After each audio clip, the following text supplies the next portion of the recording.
இயேசு கிறிஸ்துவில் எனக்கு பிரியமான சகோதர சகோதரிகளே, இன்றைக்கு நாம் ஜெபமாலை அன்னையினுடைய விழாவினை சிறப்பிக்கின்றோம். உங்கள் அனைவருக்கும் ஜெபமாலை அன்னையின் விழா வாழ்த்துக்களை உரித்தாக்கிக் கொள்ளுகின்றேன். ஜெபமாலை என்று சொன்னவுடனே பலருக்கு அது மகிழ்ச்சியை தரக்கூடிய ஒன்றாக இருக்கின்றது. காரணம், நம்மை வழிகாட்டக்கூடியதாகவும் நாம் இறைவனோடு ஒன்றித்திருக்கின்றோம்.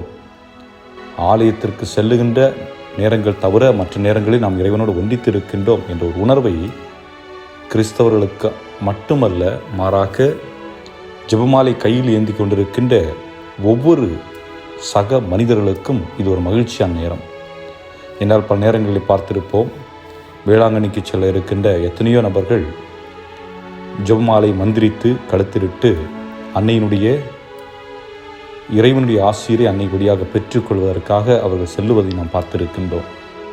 இவ்வாறாக பலரிடம் இந்த ஜெபமாலை இன்று இருந்து கொண்டிருக்கின்றது.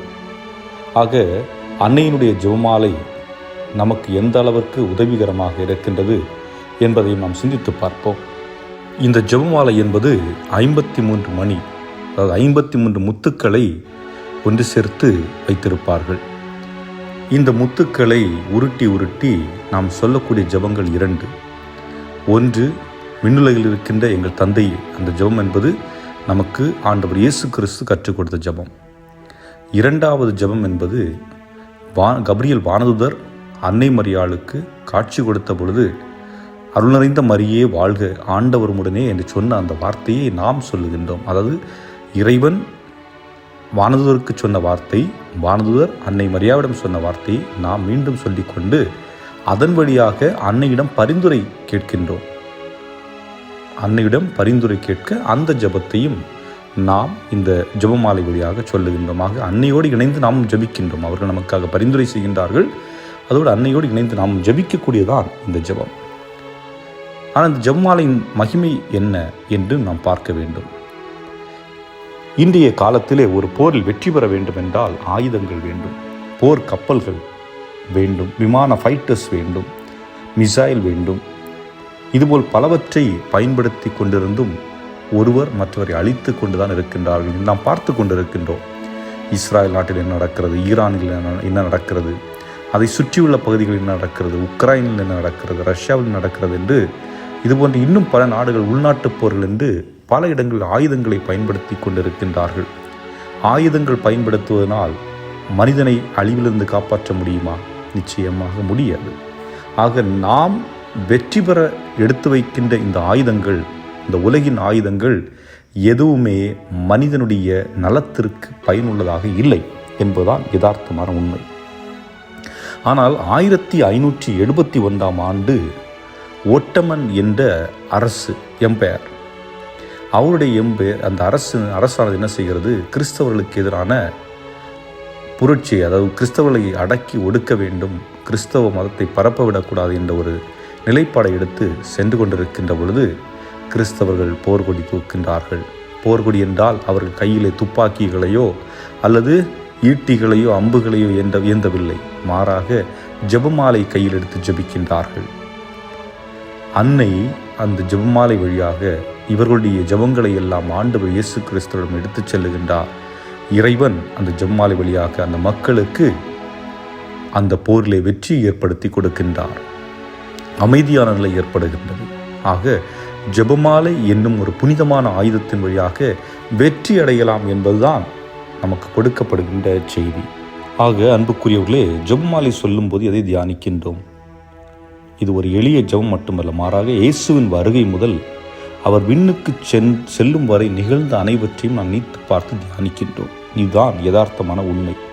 ஆக ஜெபமாலை நாம் சொல்வதன் வழியாக இயேசுவினுடைய பிறப்பு, இயேசுனுடைய வாழ்வு, இயேசுனுடைய பணி, இயேசுனுடைய துன்பங்கள், இயேசுனுடைய இறப்பு, இயேசுனுடைய உயிர்ப்பு, இயேசுடைய விண்ணேற்றம், இவைகளை நாம் தியானித்து கொண்டிருக்கின்றோம். இதில் நிச்சயமாக எந்த தவறும் இல்லை. இதை தவறாக புரிந்து கொண்டிருக்கின்றவர்கள் தயவு செய்து புரிந்து கொள்ளுங்கள். ஜெபமாலை என்பது ஆண்டவர் இயேசுவினுடைய வாழ்வை தியானிப்பதோடு மட்டுமல்ல, நாம் அவரோடு இணைந்து வாழ்ந்து கொண்டிருக்கின்றோம்.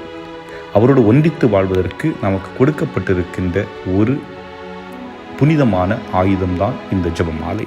ஆக ஜெபமாலை சொல்லுவதால் விளையும் நன்மைகள் என்ன? அன்னை மரியின் உடனிருப்பு எனக்கு கிடைக்கிறது. அவர்கள் எனக்காகவும் என் கருத்துக்களுக்காகவும் பரிந்துரை செய்கிறார்கள். ஜெபமாலை சொல்லுவது எப்படி என்றால், ஒவ்வொரு வார்த்தையும் தியானித்து சொல்ல வேண்டும். அதாவது வேறு சிந்தனைக்கு இடம் கொடாமல் நம்பிக்கையோடு சொல்ல வேண்டும். அப்பொழுதுதான் நாம் பாதுகாக்கப்படுகிறோம் என்பதை நாம் உணர்ந்து கொள்ள முடியும். காரணம், நான் வேறு எதையோ நினைத்து கொண்டு வேறு எதையோ சிந்தித்து கொண்டு நான் ஏற்கனவே என்னுடைய மூளையில் பதிவு செய்யப்பட்ட அந்த ஜெபங்களை நாம் சொல்லிக் கொண்டிருந்தோம் என்றால் நான் உணர்ந்து சொல்லவில்லை என்று பொருள்படும். நான் உணர்ந்து சொல்லவில்லை என்றால் நிச்சயமாக அது இறைவனை சென்றடையாது. நீங்கள் ஒருவரை பார்த்து நான் உன்னை நேசிக்கிறேன் என்று உங்களுடைய உள்ளத்தின் ஆழத்தில் சொன்னீர்கள் என்றால் நீங்கள் சொன்ன வார்த்தை அந்த நபரை சென்றடையும். உங்களுடைய உதட்டிலிருந்து வேண்டுமென்றே பொய் சொன்னீர்கள் என்றால் அந்த வார்த்தை அந்த நபரை சென்றடையாது. அதுபோன்றுதான் இறைவன் ஜெபிக்கும் பொழுதும் நம்முடைய உள்ளத்தின் ஆழத்திலிருந்து நம்முடைய அந்த வார்த்தைகள் வெளிப்படுத்தப்பட வேண்டும். அதை தியானித்தவர்களாக நாம் சொல்ல வேண்டும். அப்படி சொல்லுகின்ற பொழுதுதான் அதனுடைய உண்மையான அந்த மகிமையை நாம் உணர முடியும், அடைய முடியும். ஆக ஜெபமாலை சொல்லுவதன் வாயிலாக பல புதுமைகள் நிகழ்ந்து கொண்டிருக்கிறது, நிகழ்ந்தது, நிகழப்போகிறது என்பது உண்மை. ஆனால் அந்த ஜெபமாலையை நான் சுமந்து செல்கிறேனா? நான் அந்த ஜெபமாலை தினமும் சொல்லி தியானிக்கிறேனா? சிந்திக்க வேண்டிய கட்டாயத்தில் உள்ளேன். காரணம், அந்த ஜெபமாலை நான் விண்ணிற்கு ஏறி செல்ல கூடிய ஏணிப்படி. ஆண்டவர் இயேசு சொல்லுகிறார், உன் சுமையை தூக்கி கொண்டு என்னை பின்பற்று. அதாவது நமக்கு இருக்கும் பிரச்சனைகள் எதுவாக இருந்தாலும், எதுவாகவும் இருக்கட்டும், அது குடும்ப பிரச்சனையாக இருக்கலாம், பொருளாதார பிரச்சனையாக இருக்கலாம், குழந்தையின்மை என்ற பிரச்சனையாக இருக்கலாம், நோய் நொடிகளாக இருக்கலாம், ஜெபமாலையை பற்றி பிடித்து கொள்ளுங்கள். அன்னை மரியாள் உதிரத்தில் கருவான இயேசு அந்த அன்னை மரியாள் வழியாக வந்து உங்களின் தஞ்சம் கொள்வார். நம்பிக்கையோடு கையில் ஜெபமாலை ஏந்துங்கள். இன்று முதல் ஜெபிக்க ஆரம்பியுங்கள். இறைவனின் உடனிருப்பு உங்களுடன் இருக்கட்டும். அன்னை மரியாள் உங்களுக்காக பரிந்து பேசி உங்களுக்காகவும் உங்கள் குடும்பத்திற்காகவும் நல்லவைகள் நிகழ நானும் உங்களுக்காக ஜெபிக்கின்றேன். இறைவன் உங்களை நிறைவாக ஆசீர்வதிப்பாராக. ஆமென்.